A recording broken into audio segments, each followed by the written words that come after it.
পতিত স্বৈরাচার ভারতে বসে বিশৃঙ্খলা সৃষ্টি করে দেশে ফেরার অপচেষ্টা চালাচ্ছে, কিন্তু জনগণ তা হতে দেবে না বলে হুঁশিয়ার করেছেন বিএনপির স্থায়ী কমিটির সদস্য খন্দকার মোশাররফ হোসেন।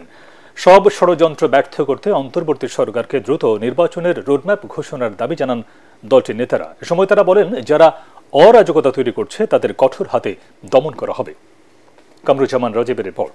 এলো ভিশন মুশকিল আসান অফার। যে কোনো ব্র্যান্ডের পুরনো ফ্রিজ নিয়ে চলে আসুন ভিশন শোরুমে আর নিয়ে যান নতুন ভিশন ফ্রিজ 20% পর্যন্ত ছাড়। জাতীয় প্রেস ক্লাবে মানবাধিকার ও গণতন্ত্র শীর্ষক আলোচনা সভায় অংশ নেন বিএনপির স্থায়ী কমিটির সদস্য খন্দকার মোশাররফ হোসেন সহ সিনিয়র নেতারা। তাদের অভিযোগ, দেশে অস্থিরতা তৈরির মূল হোতা পতিত স্বৈরাচারের প্রধান শেখ হাসিনা ও তার দোসররা।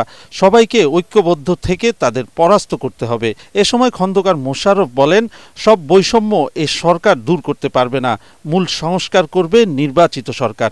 সব ষড়যন্ত্রকে ব্যর্থ করতে হলে অন্তর্বর্তী সরকারকে নির্বাচনকেই অগ্রাধিকার দিতে হবে। এই সরকার হলো সাময়িক সরকার, এরা তো অনির্দিষ্টকালের জন্য থাকতে পারে না।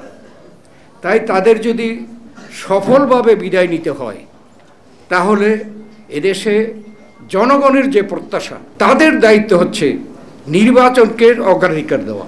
যারা পতিত তারা তো সর্বশেষ চেষ্টা করবে যে এই দেশে একটা বিশৃঙ্খলা সৃষ্টি করে তারা আবার পুনর্জীবিত হতে, কিন্তু এদেশের জনগণ তো আর এটা হতে দিবে না। এটা রায় দিয়ে দিয়েছে 5ই আগস্ট।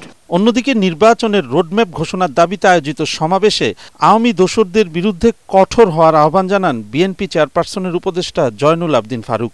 তিনি বলেন, পরাজিত শক্তির চক্রান্ত ঠেকাতে নির্বাচিত সরকারের বিকল্প নেই। বাংলাদেশে নির্বাচনের রোডম্যাপ দিতে হবে।